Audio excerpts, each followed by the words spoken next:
Hello बच्चों, कैसे हो बेटा। बेटा जैसे कि हमने पिछली वीडियो में संज्ञा के विकारी तत्व लिंग पढ़ा था, तो आज की वीडियो में बेटा हम संज्ञा के विकारी तत्व वचन पढ़ेंगे। जैसा कि बेटे हमने लाइव क्लास में ये पाठ पढ़ा था, आज मैं वीडियो के द्वारा भी आपको ये पाठ समझा रही हूँ। तो बेटा वचन किसे कहते हैं? व्याकरण में वचन शब्द संख्या का बोध कराने के लिए आता है। व्याकरण में वचन शब्द संख्या का बोध कराने के लिए आता है। जैसे देखिए, बच्चा खेल रहा है, बच्चे खेल रहे हैं। अब बच्चा खेल रहा है, एक वचन का बोध हो रहा है, बच्चे खेल रहे हैं, बहुवचन का बोध हो रहा है। उसी प्रकार उसका कुर्ता अच्छा है, उनके कुर्ते अच्छे हैं। सीता ने गुड़िया खरीदी, सीता ने गुड़िया खरीदी। इन वाक्यों में बेटा बच्चा, कुर्ता तथा गुड़िया एक शब्द एक का तथा बच्चे, कुर्ते तथा गुड़िया शब्द अनेक का बोध करवा रहे हैं। तो हम इस तरह से कह सकते हैं कि वचन किसे कहते हैं? जिन संज्ञा शब्द से किसी वस्तु, पदार्थ या किसी वस्तु, पदार्थ या व्यक्ति के एक या अनेक होने का बोध होता है, उसे वचन कहते हैं। जिस संज्ञा शब्द से किसी व्यक्ति, वस्तु या पदार्थ के एक या अनेक होने का बोध होता है, उसे वचन कहते हैं। अब बेटा हिंदी भाषा में वचन, जो वचन होते हैं दो प्रकार के होते हैं, यानी वचन के दो भेद होते हैं, एक वचन और बहुवचन। एक वचन और बहुवचन। अब एक वचन किसे कहते हैं? तो शब्द के जिस रूप से केवल एक व्यक्ति, एक वस्तु, एक स्थान का बोध हो, उसे एक वचन के नाम से जाना जाता है। जैसे चींटी, गौ, चिड़िया, पुस्तक, गुरु, पाठशाला, लड़का आदि। तो एक वचन किसे कहते हैं? शब्द के जिस रूप से केवल एक व्यक्ति, वस्तु या स्थान का बोध हो, उसे एक वचन कहते हैं। अब बेटा बहुवचन किसे कहते हैं? तो शब्द के जिस रूप से एक से अधिक व्यक्तियों, वस्तुओं या स्थानों का बोध हो, उसे बहुवचन कहते हैं। जैसे चिड़िया, गौएं, पुस्तकें, गुरुजन, लड़के, पाठशाला आदि। तो ये क्या होते हैं? हमारे वचन दो प्रकार के होते हैं, एक वचन और बहुवचन। अब बेटा वचन की पहचान कैसे होती है? तो वचन की पहचान दो प्रकार से की जाती है। वचन की पहचान दो प्रकार से की जाती है। पहला, संज्ञा या सर्वनाम शब्द के द्वारा। संज्ञा या सर्वनाम शब्द के द्वारा हम वचन की पहचान कर सकते हैं। कैसे? जब संज्ञा या सर्वनाम शब्द एक या एक से अधिक का बोध कराते हैं। जैसे लड़का खेल रहा है। अब लड़का क्या है? संज्ञा शब्द है। तो लड़का खेल रहा है और लड़के खेल रहे हैं। वह आज नहीं आया, वे आज नहीं आए। वह आज नहीं आया एक वचन, वे आज नहीं आए बहुवचन। मैं कल कानपुर जाऊंगा, हम सब कल कानपुर जाएंगे। तुम यहाँ चले आओ, तुम सब यहाँ चले आओ। तो बेटा इन वाक्यों में प्रयुक्त संज्ञा और सर्वनाम शब्द एक या एक से अधिक का बोध करा रहे हैं। अतः जो हमारा देखो अ वर्ग है, वह संज्ञा या सर्वनाम शब्द एक वचन, और जो हमारा ब वर्ग है वह बहुवचन का बोध करवा रहे हैं, यानी उनसे हमें एक बहुवचन का बोध हो रहा है।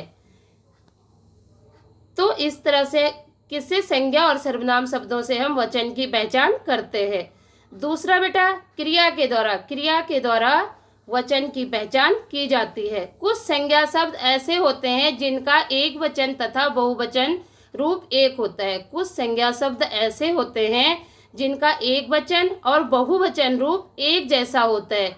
जैसे चोर, विद्यार्थी, मुनि, डाकू, हाथी आदि। ऐसे शब्दों का वचन जानने के लिए वाक्य की क्रियाओं का सहारा लेना पड़ता है। यानी यहाँ पे हम वचन की पहचान किससे करेंगे? उस वाक्य की क्रिया से। जैसे हाथी जंगल में भाग गया, हाथी जंगल में भाग गए। आप देखिए अ एक वचन है और ब बहुवचन है। तो यहाँ क देखो, चोर पकड़ा गया, ब चोर पकड़े गए, विद्यार्थी पढ़ रहा है, विद्यार्थी पढ़ रहे हैं, मुनि आश्रम में रहता है, मुनि आश्रम में रहते हैं। तो बेटा ब वर्ग के वाक्यों की क्रियाओं में चोर, विद्यार्थी, मुनि तथा हाथी बहुवचन है। किसमें? ब वर्ग में, क्योंकि इनके साथ प्रयुक्त क्रियाएं बहुवचन का बोध करवा रही हैं। यानी इनके साथ जो क्रियाएं हैं वो हमें बहुवचन का बोध करवा रही हैं। अब एक वचन के स्थान पर बहुवचन का प्रयोग, कई बार क्या होता है कि एक वचन के स्थान पे हम किसका प्रयोग कर देते हैं? बहुवचन का प्रयोग करते हैं। तो हिंदी में एक के लिए एक वचन तथा एक से अधिक के लिए बहुवचन का प्रयोग किया जाता है, ये मालूम है सबको। परंतु इस नियम के अतिरिक्त भी वचन प्रयोग में कुछ नियम ध्यान देने योग्य हैं। कभी कभी एक वचन के स्थान पर बहुवचन का भी प्रयोग किया जाता है। जैसे सम्मान या आदर के अर्थ में एक व्यक्ति के लिए भी बहुवचन का प्रयोग किया जाता है। हम किसी को सम्मान या आदर देने के लिए एक वचन की जगह बहुवचन का प्रयोग करते हैं। जैसे यहाँ पे देखिए, लाला लाजपत राय महान देशभक्त थे, गांधी जी अहिंसावादी थे, मनुज के दादाजी डॉक्टर हैं और राम दशरथ के पुत्र थे। तो इन वाक्यों में बेटा लाला लाजपत राय, गांधी जी, दादाजी तथा राम क्या है?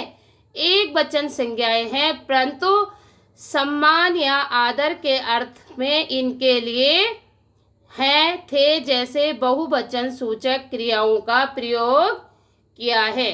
तो जब किसी को आदर या सम्मान देना हो तो उनके लिए हम बहुवचन का प्रयोग करते हैं। दूसरा होता है बेटा, कभी कभी अपना बड़प्पन दिखाने के लिए भी कुछ लोग मैं के स्थान पर हम का प्रयोग करते हैं। जैसे नेताजी ने भाषण देते हुए कहा, हमने आपसे जो भी वायदे किए हैं उन्हें अवश्य पूरा करेंगे। इस वाक्य में हम बहुवचन शब्द अपना बड़प्पन दिखाने के लिए प्रयुक्त किया गया है। तीसरा होता है बेटा, जब अपनी बराबरी वालों के प्रति तथा अपने से बड़ों के प्रति सम्मान प्रकट करने के लिए एक वचन शब्द तू के स्थान पर क्रमशः तुम और आप बहुवचन शब्दों का प्रयोग किया जाता है। जैसे गुरुजी आप कब पढ़ाएंगे? तुम कल आओगे। अब देखिए इसमें अशुद्ध और शुद्ध वाक्य देखिए, तेरा पिता आया है, ये क्या होता है? ये अशुद्ध वाक्य होता है। और तुम्हारे पिता आए हैं, ये क्या हो जाएगा? शुद्ध हो जाएगा। लोकेश तू कहाँ जा रहा है, इसे बेटा हम क्या मानेंगे? अशुद्ध, ये अशुद्ध है, इसका शुद्ध होगा लोकेश तुम कहाँ जा रहे हो। बहुवचन के लिए एक वचन का प्रयोग। और अब क्या होता है, जैसे अभी हमने पढ़ा कि एक वचन के स्थान पर कई बार हम बहुवचन का प्रयोग करते हैं, उसी प्रकार बहुवचन के लिए कई बार एक वचन का प्रयोग किया जाता है। जो जातिवाचक संज्ञाएं धातुओं तथा द्रव्य पदार्थों का बोध कराती हैं वे एक वचन में ही प्रयुक्त होती हैं। यानी जो जातिवाचक संज्ञाएं धातुओं तथा द्रव्य पदार्थों का बोध कराती हैं वे एक वचन में ही प्रयुक्त होती हैं। जैसे आजकल सोना महंगा हो गया है। इसका दूसरा नियम है बेटा, कई बार जातिवाचक शब्द बहुवचन होने पर भी एक वचन में ही प्रयुक्त होते हैं। जैसे नागपुर का संतरा प्रसिद्ध है। इन वाक्यों में संतरा शब्द बहुवचन होने पर भी एक वचन के रूप में प्रयुक्त हुआ है। सदा एक वचन में प्रयुक्त होने वाले शब्द, कई शब्द ऐसे होते हैं बेटा जो सदा यानी हमेशा एक वचन में ही प्रयोग होते हैं। जैसे आकाश, पानी, जनता, वर्षा, घी, बालू, सत्य, सहायता, व्यथा आदि शब्द सदा एक वचन में ही प्रयोग होते हैं। जैसे देखिए, सारा आकाश बादलों से घिरा है, खूब पानी वर्षा, जनता ने हर्ष ध्वनि से रथ का स्वागत किया, 5 घंटे तक वर्षा हो रही है। तो यहाँ पे देखिए आकाश, पानी, वर्षा, स्वागत, ये क्या है? ये एक वचन, ये हमेशा एक वचन में ही प्रयोग होते हैं। इसी प्रकार बेटा कुछ शब्द ऐसे होते हैं जो सदा बहुवचन में प्रयुक्त होते हैं, जैसे प्राण, होश, आंसू, दर्शन, हस्ताक्षर, समाचार, बाल, रोग, दाम आदि शब्द सदा बहुवचन में प्रयोग किए जाते हैं। एक वचन में इनका प्रयोग करने पर वाक्य अशुद्ध हो जाता है। अगर हम इनका प्रयोग एक वचन में करते हैं तो वह वाक्य अशुद्ध माना जाता है। देखिए जैसे प्राण, जटायु का प्राण निकल गया, अगर हम एक वचन में प्रयोग करेंगे तो ये क्या हो जाएगा? अशुद्ध हो जाएगा। इसका शुद्ध वाक्य होगा जटायु के प्राण निकल गए। होश, उसका होश उड़ गया, ये वाक्य गलत होगा। इसका शुद्ध वाक्य होगा उसके होश उड़ गए। आंसू, उसका आंसू निकल गया, ये वाक्य क्या है? गलत है। इसका शुद्ध वाक्य है उसके आंसू निकल गए।